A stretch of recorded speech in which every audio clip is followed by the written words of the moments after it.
एक पति अपने कमरे में लेटा हुआ गंदी वीडियो देख रहा था, अश्लील वीडियो देख रहा था, पोर्न देख रहा था कि अचानक उसके सामने एक ऐसी वीडियो आती है जिसमें उसको लगता है कि उसकी पत्नी एक पोर्न एक्टर है और वो किसी व्यक्ति के साथ अवैध संबंध बना रही है। फिर जिसके बाद वहाँ पर एक ऐसा कांड होता है जिसमें पत्नी की मौत हो जाती है। यकीनन पूरी वारदात को सुनने के बाद आप भी दंग रह जाएंगे। आदाब, नमस्कार, सत्य श्री अकाल। में हूँ आपके साथ याह्या खान सोज। दोस्तों, अगर आपने अभी तक हमारे चैनल को सब्सक्राइब नहीं किया है तो चैनल को सब्सक्राइब कर लें और बेल आइकन को दबाकर नोटिफिकेशन को ऑल कर लें ताकि हमारी तमाम अपडेट्स आपके पास तक पहुँचती रहें। तो चलिए रुख करते हैं खबर की ओर। मैं बात कर रहा हूँ बेंगलोर के रहने वाले पाशा की, जिसकी उम्र लगभग 40 साल है। पाशा ऑटो चलाया करता था और पाशा की शादी अब से 15 साल पहले हो चुकी थी। पाशा के 5 बच्चे भी थे और उसकी पत्नी, उसका नाम था रूबीना, जिसकी उम्र लगभग 30 साल है।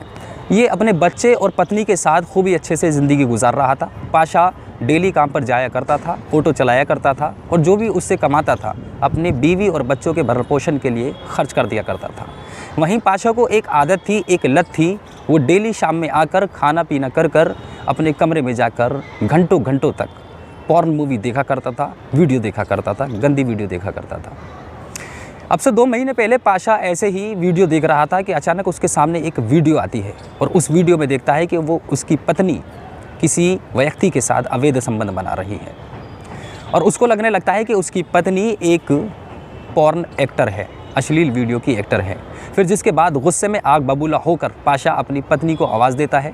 पत्नी फ़ौरन ही आवाज़ सुनकर भागी पाशा के कमरे में आती है तो पाशा उसको वो वीडियो दिखाता है। वो कहता है कि इस वीडियो के अंदर तुम ही हो ना, ये बताओ ये सब कब से चलता आ रहा है और तुम कब से ऐसी वीडियो बना रही हो। मुझे मालूम है कि तुम गंदी फिल्मों में काम करती हो, उसमें एक्टिंग करती हो।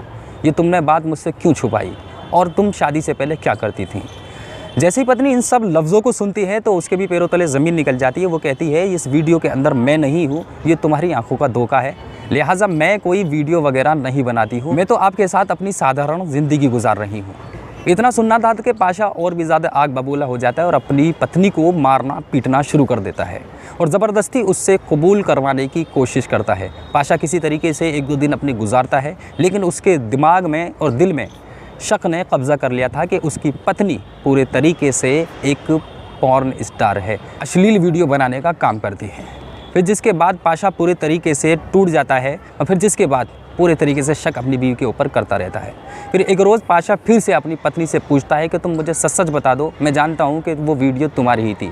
अचानक में ये वीडियो इसके मोबाइल से गायब हो जाती है और गायब होने की वजह से पाशा पूरे तरीके से इस वीडियो को ढूंढता रहता है। फिर जिसके बाद पाशा अपनी पत्नी को फिर से पीटता है और इस कदर पीटता है कि उसको 20 दिन के लिए उपचार के लिए अस्पताल जाना पड़ता है। फिर जिसके बाद जैसे ही रूबीना के पिता इस बात को सुनते हैं तो फ़ौरन उसके पास जाते हैं और उससे कहते हैं कि तुम्हारे पति ने बहुत तुम्हें मारा है, क्यों ना मैं इसके ख़िलाफ़ एक कंप्लेंट कर दूं। पुलिस की गिरफ्त में जाएगा तो इसके होश ठिकाने आ जाएंगे। फिर जिसके बाद रूबीना अपने पिता को रोक देती है, कहती है कि पापा मेरे 5 बच्चे हैं और हमारा कमाई का कोई और ज़रिया भी नहीं है। अगर मेरे पति को किसी तरीके से पुलिस ले जाएगी तो मेरे बच्चों को ना जाने क्या होगा। यहाँ पर कंप्लेंट रोक दी जाती है। फिर जिसके बाद कुछ वक्त गुजरता है, रूबीना सही होकर अपने घर पर वापस आ जाती है, लेकिन यहाँ अभी भी पाशा उसी वीडियो को खोजने में लगा हुआ था। क्योंकि जब ये बात पाशा के ससुर के पास पहुंची थी तो उसके ससुर ने कहा था कि हमें वो वीडियो दिखाओ, हम देखेंगे और हम बताएंगे क्या हमारी बेटी ऐसा काम करती थी या नहीं। लेकिन वो उसके पास से गुम हो गई तो पाशा उसे पूरे तरीके से पूरा दिन उसी को खोजने में निकाल देता था। लेकिन पाशा का शक बढ़ता ही जा रहा था।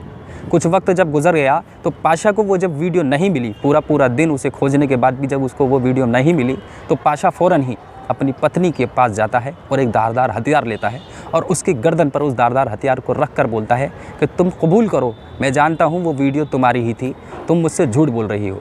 वहीं पूरे तरीके से घबराई पत्नी कहती है कि आपसे पहले आपने मुझे बहुत मारा था, जिसके लिए मैं 20 दिन अस्पताल में रहकर आई हूँ। अगर मुझे बताना होता, अगर मैं ऐसी होती तो कब का इसको बता चुकी होती, लिहाजा ये तुम्हारे जहन का धोखा है, तुम्हारे दिमाग का धोखा है, तुम्हारी आंखों का धोखा है, ऐसा कुछ भी नहीं है।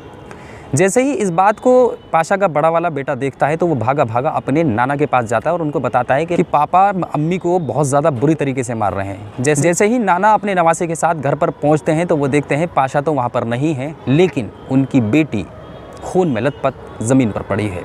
पाशा ने उसकी गर्दन को रेत कर उसकी हत्या कर दी थी। फिर जिसके बाद पुलिस को सूचना दी जाती है, पुलिस मौके पर पहुंचती है और पुलिस मौके पर पहुंचने के बाद शव को बरामद करने के बाद पाशा को तलाश करने में जुट जाती है और 2 घंटे के अंदर अंदर पाशा को ढूंढ निकालती है। जब पुलिस पाशा को ढूंढ निकालती है तो पाशा के चेहरे पर ज़रा सा भी पछतावा नहीं था। उसको पूरे तरीके से यकीन था कि उसकी पत्नी पॉर्न एक्टर थी, वो एक अश्लील वीडियो में काम किया करती थी और अश्लील वीडियो बनाया करती थी। फिर जिसके बाद पुलिस पाशा को गिरफ्तार कर जेल भेज देती है। दोस्तों, एक शख्स ने किस तरीके से 5 बच्चों की ज़िंदगियां बर्बाद कर दी।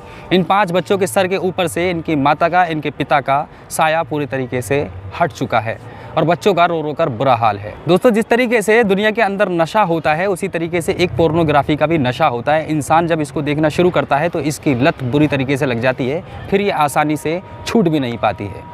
आप इस पूरी घटना को किस नज़रिए से देखते हैं? एक शख्स ने किस तरीके से 5 बच्चों की ज़िंदगी बर्बाद कर दी। आप इस पूरी घटना के बारे में क्या कहना चाहते हैं? हमें कमेंट सेक्शन में कमेंट कर ज़रूर बताइएगा।